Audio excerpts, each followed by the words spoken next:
dedicated to Eastern and Southern Kentucky. This is WYMT Mountain News This Morning. Good morning. It is 5:30 on Tuesday, June the 18th. I'm Will Puckett. Thank you for tuning in to Mountain News This Morning.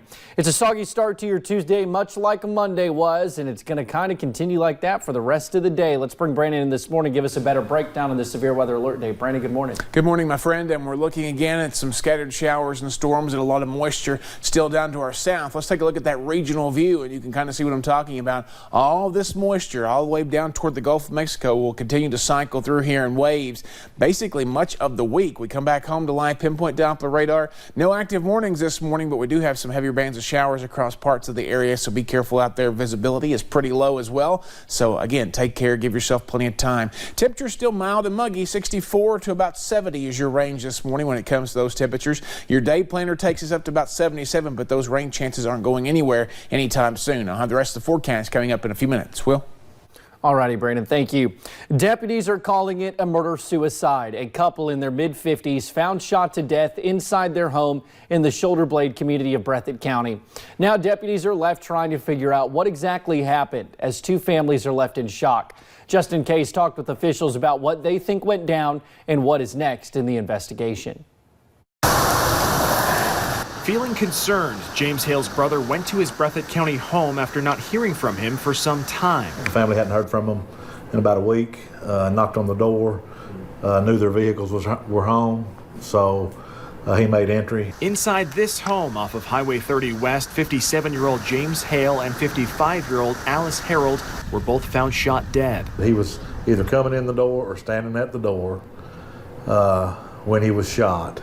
And as he proceeded through the house or advanced toward her, she fired 2 to 3 more times. Major Mike Wolf says he believes Harold then grabbed another gun, which she used to take her own life. My theory is that he won't have any gunshot residue on his hands, and she will have 2 different caliber of residue on her hands. Officials say the couple dated for about 2 years. There were no reports of domestic violence between them. The autopsy will give us the official time of death, but the decomposition on the bodies, it would appear that they've been deceased for, 7 to 10 days.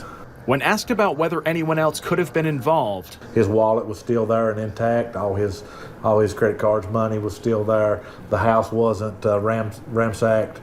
The medication, there was prescription medication that was out in the open, televisions, firearms. Wolf says he does not believe so. Again, that was Justin Case recording. Both bodies were sent to Frankfort for autopsies. We are told James Hale leaves behind 3 children.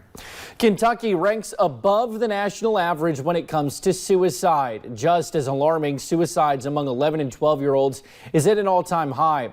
So the University of Kentucky has started a new screening for those that visit the emergency room. Everyone who comes in is asked several questions. Those questions help doctors understand if the patient is suffering from depression or suicidal thoughts. Children under 12 are only screened if the parents have concerns. Parents say they're down or they seem depressed or they've lost interest in their activities or hobbies. That's a red flag for us. So we want to make sure that we identify any suicidal thoughts they may be having. We have a responsibility to address the Kentucky rates that are going up. To hear from those conducting the screenings and what they're finding, go to our website at WYMT.com, where the full story will be up later this morning. Well, frantic moments in Dallas, Texas Monday as a former Army private opened fire inside of a courthouse. Cell phone video shows gunman Brian Isaac Clyde running between parked cars and holding a rifle before storming into a federal office building with 300 employees inside. Dressed in combat gear and a mask, witnesses say 22-year-old Clyde started shooting at the door of the building. Clyde was eventually shot and killed. No one else was injured. A motive remains unclear. A day of celebration in Toronto, Canada turned violent as about 2 million people gathered to cheer on the NBA champion Toronto Raptors. Shots rang out. An announcer tried to keep the crowd calm, but once the shots were heard, people ran. 2 people were hurt as many were trampled. Another 2 people are in custody. Investigators have not released a motive or the names of those involved. The West Virginia House of Delegates reconvened yesterday to officially propose its own new ominous education bill. The House bill is very similar to what the Senate passed 2 weeks ago, with a few changes, removing language about work stoppages and putting a limit on charter schools at 10. Since it has a different name, this bill would have to be passed in the Senate before going to Governor Jim Justice's desk.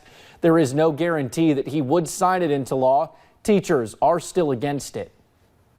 The governor standing strong, saying the pay raise needs to go through without the provisions of charter schools and ESAs. The House now needs to do the same thing.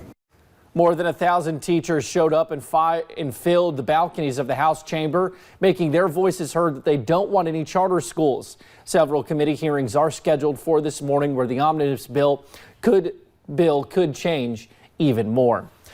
Well, President Trump tweeted support for West Virginia Governor Jim Justice as state lawmakers wrangle over education policy, writing, "One size does not fit all. I support West Virginia schools. Keep up the great work. WV Governor Big Jim Justice, I am with you."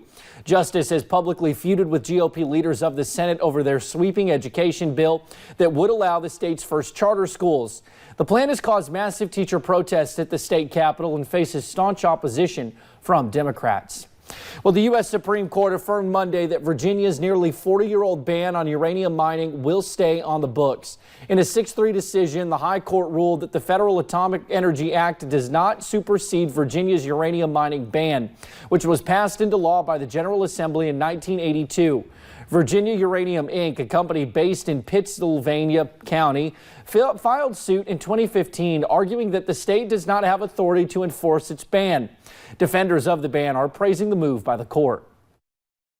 And as we know, we get hurricanes, floods, tornadoes, all kinds of weather events. And the uranium site is in a floodplain, which would make the water flow into the Bannister River. Our sister station WDBJ received a statement from Virginia Uranium Inc. expressing their disappointment and that they are reviewing further options. According to Virginia Uranium Inc., a longer statement will be issued later this week.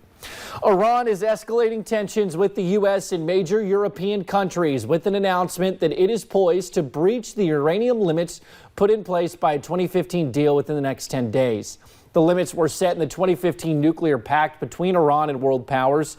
Iran agreed to curb its nuclear energy program in exchange for sanctions relief. President Trump withdrew the U.S. from the deal last May. European countries involved in the deal, Britain, France, and Germany, continue efforts to preserve it. Our focus is not to enter into a blame game or giving responsibility for a collapse of a deal that might come. Our focus is to keep the agreement in place and keep the implementation of it. Now, that task has been made more difficult by the Trump administration, revoking waivers that allowed Iran to export excess enriched uranium to stay within the limits. Iran had a choice to halt enrichment or ignore the deal's caps. Iran's announcement comes just days after an attack on 2 tankers in the Gulf of Oman last week.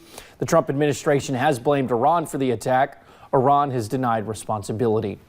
More than 4,000 barrels of bourbon fell out of a Kentucky distillery overnight. It happened around midnight when a portion of O.Z. Tyler Distillery in Owensboro collapsed. The building holds at least 20,000 barrels. It is unclear what caused the collapse, but it is possible storms in the area may have been a factor. No injuries were reported. That happened Sunday night into Monday morning. Now, the Kentucky Public Service Commission has ruled that electric car charging stations are not utilities. That means they will not be regulated.